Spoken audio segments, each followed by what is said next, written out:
दोस्तों, भगवान शिव के 12 ज्योतिर्लिंगों में से दूसरे नंबर पर है मल्लिकार्जुन ज्योतिर्लिंग। मल्लिकार्जुन ज्योतिर्लिंग आंध्र प्रदेश में कृष्णा नदी के किनारे पर स्थित है। ये ज्योतिर्लिंग शैल पर्वत पर बना हुआ है, जिसे साउथ इंडिया का कैलाश भी कहा जाता है। ये मंदिर साउथ इंडियन स्टाइल में बना हुआ है। मंदिर तक पहुंचने के लिए घने जंगलों से होकर जाना पड़ता है।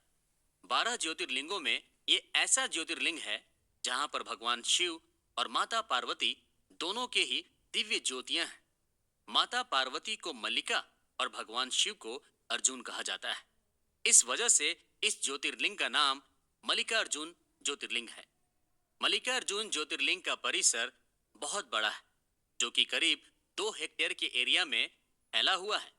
ये मंदिर ऊंची ऊंची दीवारों से घिरा हुआ है। मंदिर के गर्भगृह में भगवान शिव के 8 उंगली के बराबर शिवलिंग के दर्शन होते हैं। मंदिर का आर्किटेक्चर बहुत पुराना है। कहा जाता है कि 2000 साल पहले इस मंदिर को बनवाया गया था और देश के बड़े बड़े राजाओं ने इस मंदिर को बनाने के लिए खूब पैसा डोनेट भी किया था। मल्लिकार्जुन ज्योतिर्लिंग को पल्लव, चालुक्य, काकतीय और रेड्डी राजाओं ने बनवाया था। कहा जाता है कि 14 सेंचुरी में प्रलयम रेड्डी ने पाताल गंगा से लेकर मेन मंदिर तक सीढ़ियां बनवाई थी।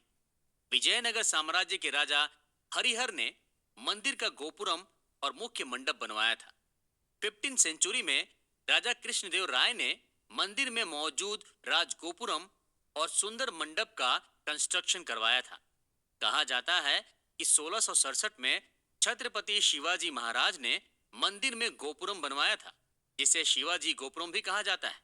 और मंदिर से कुछ ही दूरी पर पिलग्रिम्स यानी तीर्थ यात्रियों के ठहरने के लिए उन्होंने धर्मशाला बनवाई थी। मल्लिकार्जुन ज्योतिर्लिंग के अलावा मंदिर परिसर में सहस्त्रलिंगेश्वर, अर्धनारीश्वर वीर, मध्य महेश्वर और ब्रह्मा मंदिर बने हुए हैं। मल्लिकार्जुन ज्योतिर्लिंग का शिखर सोने का बना हुआ है। इस मंदिर का गर्भगृह बहुत छोटा है, जिस वजह से एक साथ ज्यादा लोगों को अंदर नहीं भेजा जाता है। इस ज्योतिर्लिंग के सिर्फ दर्शन करने से सारी मनोकामनाएं पूरी हो जाती है।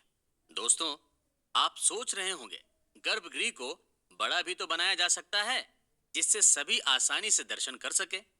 गर्भगृह के हजारों साल से इसी साइज में होने के पीछे एक मान्यता है कि इसको वैसा ही रखा जाना चाहिए जिस रूप में भगवान अवतरित हुए थे।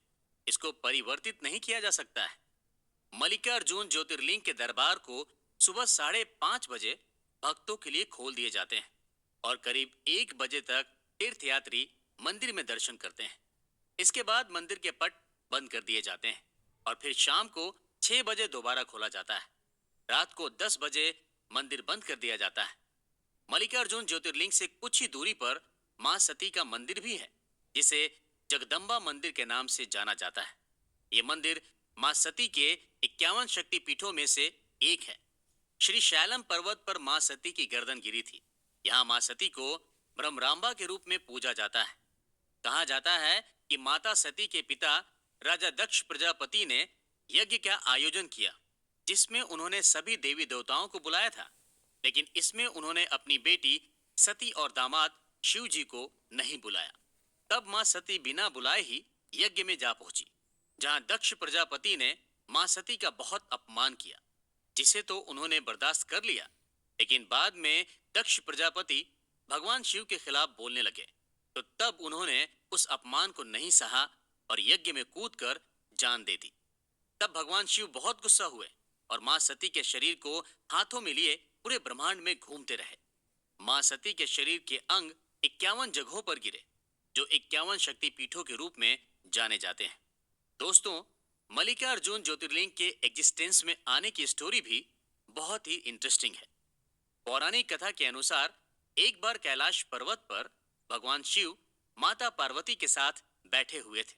उसी वक्त उनके दोनों बेटे कार्तिकेय जी और गणेश जी लड़ते लड़ते दोनों के पास जा पहुंचे। गणेश और कार्तिक में लड़ाई इस बात की थी कि दोनों में कौन बड़ा है, क्योंकि जो बड़ा है उसकी शादी पहले होगी।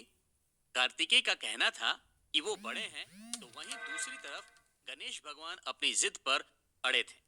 तब महादेव ने अपने दोनों बेटों से कहा कि जो भी इस संसार की परिक्रमा करके सबसे पहले वापस लौटेगा वही बड़ा होगा।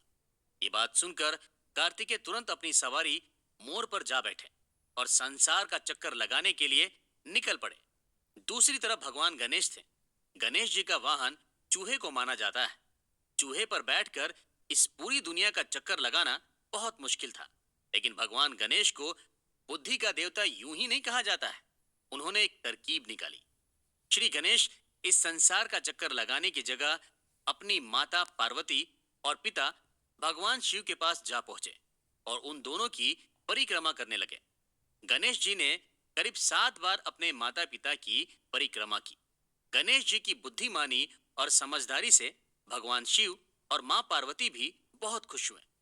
जब तक भगवान कार्तिकेय संसार का चक्कर लगाकर लौटते, तब तक गणेश जी की शादी विश्वरूप प्रजापति की दोनों बेटियों रिद्धि और सिद्धि के साथ करा दी गई। जब कार्तिकेय परिक्रमा करके लौटे तो ये सब कुछ देखकर उन्हें बहुत ज्यादा गुस्सा आया और गुस्से में वो क्रौंच पर्वत की तरफ चले गए।